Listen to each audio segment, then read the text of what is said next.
Welcome to the Scottsdale Vibes podcast. I'm Alicia Haygood. As we jump into Scottsdale season, I am so excited to celebrate everything for the 75th anniversary. So Scottsdale's Westin Rooms, they really come alive in a big way each year. And today we're going to talk about some of those traditions to celebrate the anniversary with Raoul Zubia to talk about all things Western Week and the Parada del Sol. One of our other favorite lifetime local residents here is Jeremy Mueller of State Farm Insurance. We're going to check in with him first, talk about all of his exciting things that is coming up for January, from Barrett Jackson to the Waste Management Open, celebrating Scottsdale as well. So Jeremy, let's talk about it. It is going on. Barrett Jackson just finished. It's one of the biggest car shows of the year here Fantastic. in town. What are some things, I know we talk about this, but each year these events are changing and growing. They have to, right? I mean, that's what you have to keep people coming to. So what are some of your favorite things that you look to this time of year? Well, I just have to mention, Scottsdale being 75 years old. Isn't that crazy? and that's 50 years older than I am. That's crazy. I love it. I love it. Yeah. It's fun No, to seriously, see, though, it's just with Parada del Sol and everything. I remember as a Boy Scout getting woken up and going to that. So it's just very cool. Love to it. see it, yeah. Yeah, love it. To see it full circle. I mean, we've talked about this before with you. You saw like the 101 grow, this was That was the 101 wasn't even nothing here. up here. Yeah. And to see where everything has changed, even from like the basics of what Main Street was, growing up to what it is now, and the influx of people you're seeing come in and adapting to all of that over the years. Yeah, It's this fun. was before Scottsdale was bachelorette and bachelor party Ooh. central. I know. So it was actually cowboys. Now we have fake ones that Yeah. come to visit with a Yeah, new outfit. exactly. Well, let's talk about what the time that you are with the cars. Let's talk a little bit about how to protect ourselves with here. When we're doing rental cars, when we're coming in for these events and stuff like that, or we're leaving town as local residents sometimes, how do we handle the car rental in the sense of how should we have coverage? Doesn't matter if I'm coverage, but my husband, is driving the car, the rental car, and he gets an accident. How does all that work to help protect us? Yeah, so rental car is one, usually it's that contracted person that is on there. So husband and wife, you generally want to list. It's just where we run into issues are kids. Okay. Insurance companies will treat kids a lot differently than rental car companies. Driving So age kids, by driving the way, right? age kids, yeah. Let's specify that. So rental cars are a little trickier, and they're getting more black and white than they were before, in the gray area of, oh, sorry, I let someone drive it. So you just want to make sure that they're listed on there if they're driving the car. What about any of these other ones like Toro? Same kind of concept. Turo's treated like a rental car. Yeah. So car insurance generally extends. Yeah. We were finally having beautiful weather. Waste Management Phoenix Open's coming up. Are you participating in that again this year? Yes, you have to. Yeah. Yes, I will be out there. Are you looking forward to some of the changes they're bringing in? Last year, they changed all of the way that people were walking, the congestion. How did you think about how they did last year? I'm a during the week guy I am too. personally, so I don't have to deal with it to begin with. We'll see. We just want good weather, right? Let's talk about when you started going to Waste Management. We can keep it clean. This Yeah. is a, G-rated podcast. Growing up, though, and how much has changed to where now you're like, Wednesdays and Thursdays are my favorite days to go. How has that shifted for you at the Open? Well, back then I was actually working it. So Were you really? Yeah. So it was Thunderbirds grabbed the kids, and luckily I was a friend of a friend. So you got to come in, so you got to watch it for free, the shenanigans? Yeah. What did you do? Yeah. We drive around in carts and get tip money. And, Yeah. it was so different, though. You literally were spectators were taken around in a golf cart as opposed to just walking. It's just totally different. Huh. Yeah. Well, now we see. And now your kids are that age, right? Coming in the same time. And Yeah, under strict instructions. What are we looking forward to this spring? What do we need to prepare for? Not a heck of a lot right now. I don't know any big changes coming up. Obviously, traffic has increased dramatically, so just be careful. Thank gosh, the 101 is finally complete. Ooh. So that was a nightmare in the last couple of years. Ugh. And so honestly, knock on wood, it looks to be a pretty good spring. I like it. Let's start off Yeah. right. Right. Let's start the right way. Well, don't forget to check all of your coverage and make sure that you are secure and ready for the season to start. And you can always check Jeremy Mueller out. So life in Arizona moves fast, and getting stressed about insurance coverage is the last thing you need. So give Jeremy Mueller Insurance a call. He's been a local resident serving here for over 25 years with 3 offices. His team definitely knows the area and knows how to help you with home, auto, life, and business insurance. Get that solid support and great service you deserve with Jeremy Mueller Insurance. You can get in touch with Jeremy today at jeremymueller.com or call him at 480-515-5223. If you've ever lined Scottsdale Road for the Parada del Sol and wandered Old Town during Western Week or felt the unmistakable Western pride in the air, well, today's likely guest has played a big role in that experience that you felt. Raoul Zubia is a lifelong Scottsdale resident, a Coronado High School graduate, retired banker, and truly deeply committed and a community advocate. Over the years, he served in numerous leadership roles, from chief of the Scottsdale Human Services Commission to president for the Partners for Paiute, and he currently serves on several local foundations and committees, including the Parada del Sol Committee, hence why he's here to talk to us today. He's also one of the parade announcers, so you'll probably recognize his voice here coming up.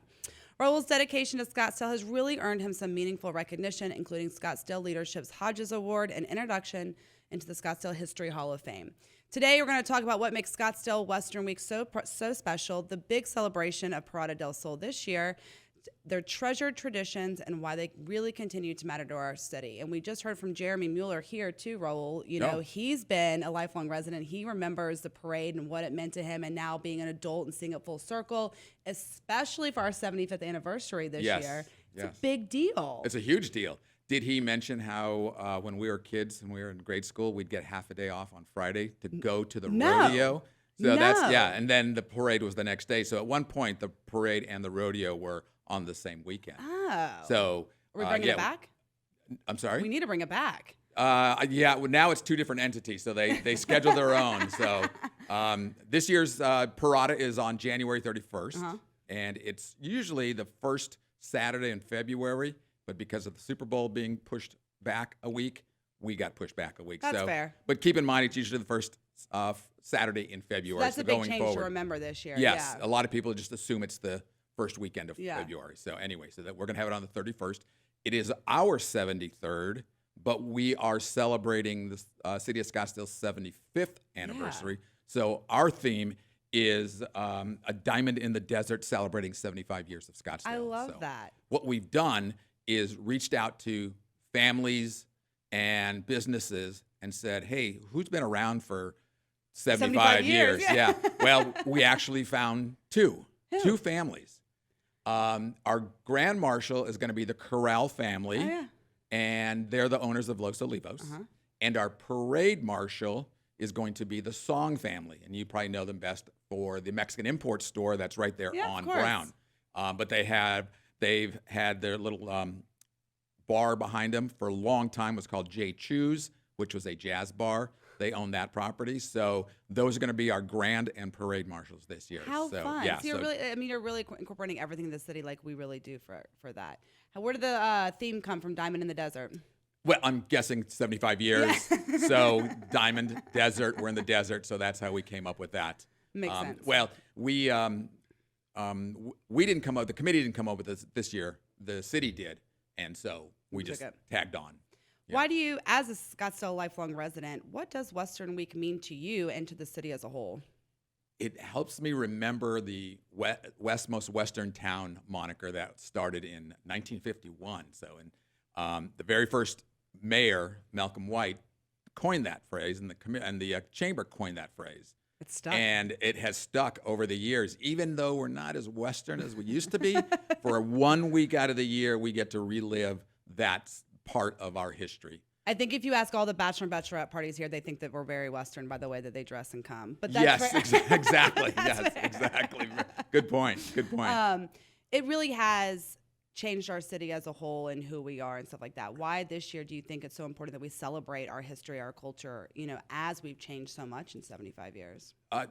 Well, you kind of answered it yourself. We've changed so much that we need to remember where we started, how we got here, and that the Western theme and Scottsdale's Western motif is very popular, and it describes who we are, and it's our identity. And so we need to keep that in mind, whether it's front of mind or back of mind, that we're still a Western town. So this helps every year remind people, new and old, that live here, that we are a Western town. And we truly are at the heart. As you said it's been around since 1951. The original one was 1951. It was called the Sunshine Festival. Okay, and it makes sense. It was the chamber and the councils put together this horse-drawn parade with a local riding club. And then in '53, the Scottsdale JCs took it over, and called it the Parada del Sol, which roughly translates into a walk in the sun. So that's where the name, one of the JC members coined that phrase, and that's where it stuck. And so we have been that Western theme ever since. And at one time, it was the largest horse-drawn parade in the world. Really, was it? Yes. See? At one time it was. Now we've gotten away from that a little bit as years have gone on, but it's still, I think it's still one of the longest horse-drawn. It may not be the longest, but still one of the longest. So that's a cool stat to know. So cool 1953, the Parada del Sol started, and 1955, they moved it from a later time in the year to where you see it now in February, because that coincided with the Arabian show that came in around the same time. And then Barrett Jackson comes in and does it at the same time. So it all encompasses the same time that we are starting our Scottsdale social season. Yeah. And then the Super Bowl, as you know, every once in a while we have it here in Phoenix and at State Farm Stadium. So that also encompasses all of that. And it's let's talk about the whole week, all right? Okay. I mean, that was a parade. For someone, we do have so many new residents here and then so many visitors. How would you describe Western Week? It's just a blast from the past. It's a way to look back and say where we're from. But there are so many things that go on. Let's talk about all the things. It's not just the parade. It's not just the parade. Saturday. In fact, the parade is probably the last thing that happens. Yeah. All week they have different events, and you can go online to City of Scottsdale, and you can look at all different things. We'll have that description in the episode as well. And I just looked at one thing that they're doing, and they're teaching you can learn how to make fry bread. Oh, yeah. Yeah, exactly. I'd probably just eat everything I did. I know, exactly. Yes, and so that kind of thing. And then they also have the Indian Week. Yeah. Native American, Yeah. Native American Week encompasses that time frame. And so we get a lot of entries from Native American royalty and that kind of thing. And so it's everything from horses to bands, to marching bands from schools, to Native American royalty. And then you have other little things like every year we have the Golden Retriever Rescue comes, and they bring their dogs and they walk them through, and then you get to see them at the Trails End Festival. Yeah. Well, and I think we really do incorporate the history of Scottsdale with the Native American. Like, we are bringing our history, making you understand where we came from. So you have like the culture events, the music, the art, the history, all of that, to learn where we came from and how Scottsdale got to the way we are in that sense. Yeah. Correct. You've spent years serving on the Scottsdale commissions, foundations, nonprofits. Why does Western Week to you fit in the broader sense of the community connection with everything? Goes back to being a lifelong resident. The childhood memories. Although I never walked in the parade when I was a kid, because I was never in band or never did. I was never in Cub Scouts or anything like that. So I never got to walk in it. But when I was presented with the opportunity to be a part of the committee, I immediately jumped on it because it just brought back memories of being at the parade and going to the rodeos and all the festivities that happen after the parade. So it was a no-brainer for me. It was an immediate yes, because I wanted to continue to give back to the city. Let's talk about after the parade. There's always a big family-friendly event after the parade, too. Yes, it's the Trails End Festival. Yeah. And back in 2015, let me get back up a little bit. The parade used to run from basically Indian School, a little north of Indian School, down to McDowell. Okay. And so it was just one straight parade, and then everybody went home. Well, they thought, we need to come up with something to keep the people here, to keep them interested and make it an all-day affair.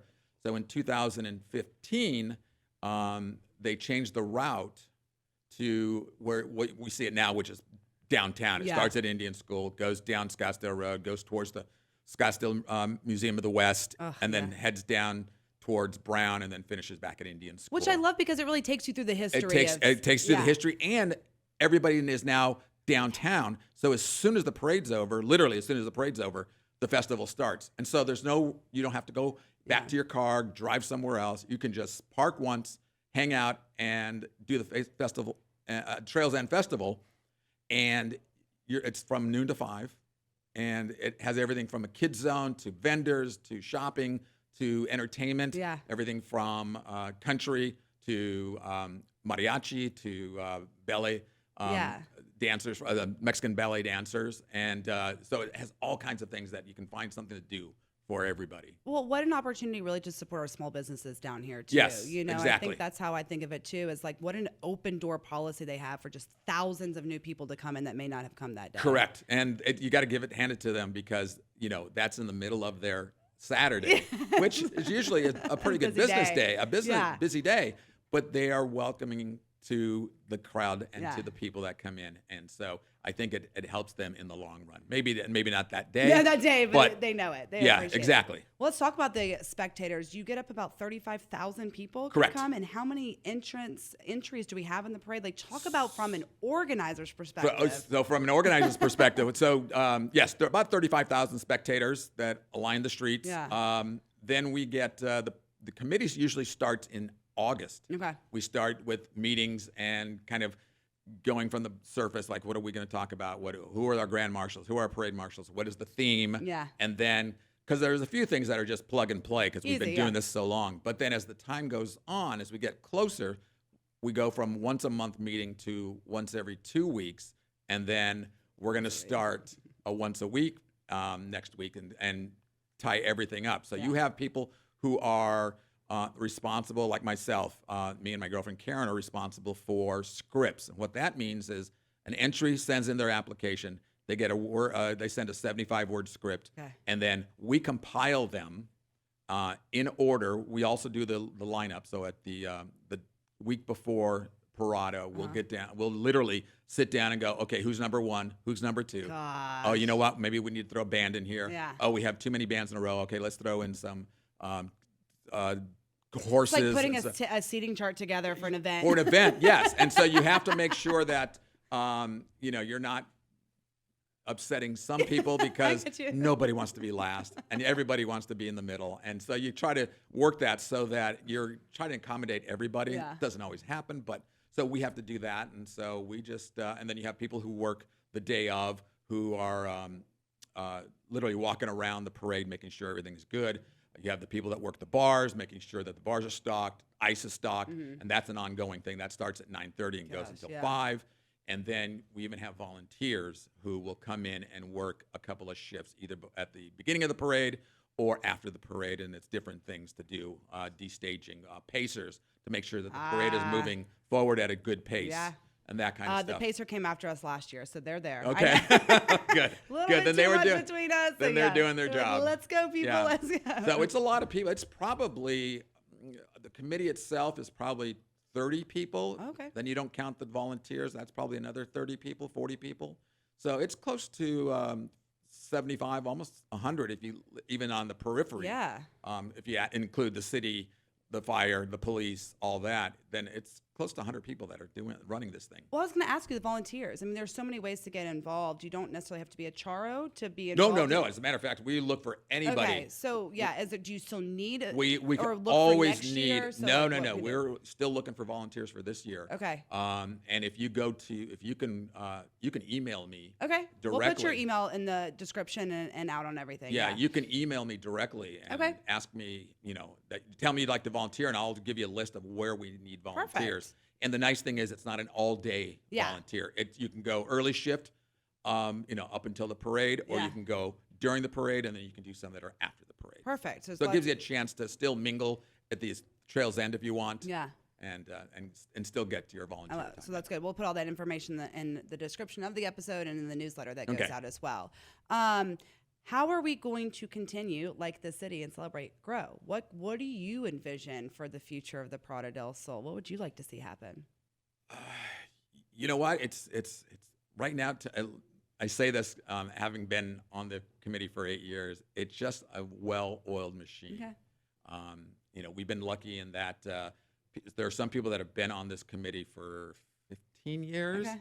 Because they're passionate about it. Yeah. They're also lifelongs, so they're passionate about it. And then recently, in 2019, I think it was, the Charos came in and they started sponsoring and adding to their, able to do the things that they do well, bring it into the Charos. So it's elevated a little bit.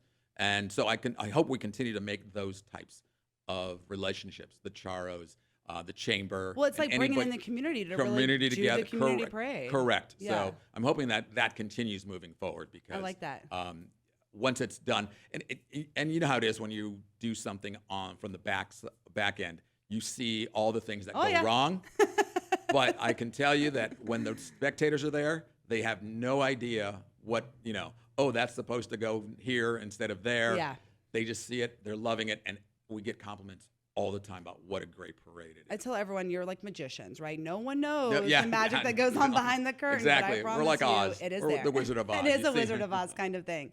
What do you think makes this so special for you in Scottsdale? You talk about the memories it brings and stuff like that. For me, when you think about the future, it's like I could totally see another, longest horse-drawn parade stat maybe in the mix coming up, But what are you wanting people to get out of it this year specifically with the 75th anniversary and more?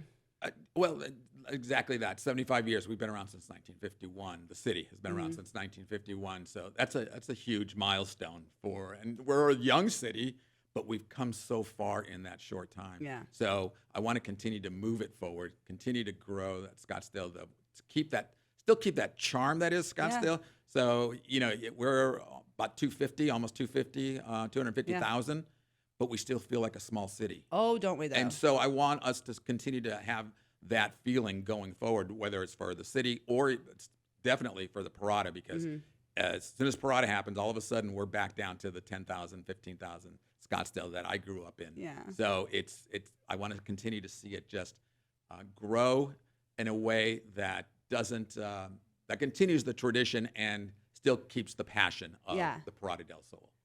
For someone who's only been here 6.5 years in the city as a community person and being involved, I love to. I feel it. I've lived all over the nation. This is such a very small town with but it's not. Yeah. It's so big, but the community and the people that know each other, it's just so tiny. Yeah. And it's a great feeling it is, at the end of the day. Yeah. Yeah. It is. Because you feel home when you move here. Yeah. And I think that says a lot about such a small community from an outsider's perspective. Right. Yeah, it's a welcoming city. Yeah. It is. And so I want to continue to see that. And I think the Parada does that. I totally agree. And who doesn't like a parade? That's what it's Exactly. about. Before we wrap up, what's your favorite Parada del Sol vibe? Usually I ask your favorite Scottsdale vibe. This will be a Parada del Sol vibe. What's your favorite? I love making you speechless, by the way. Okay, because it's hard to do, isn't it?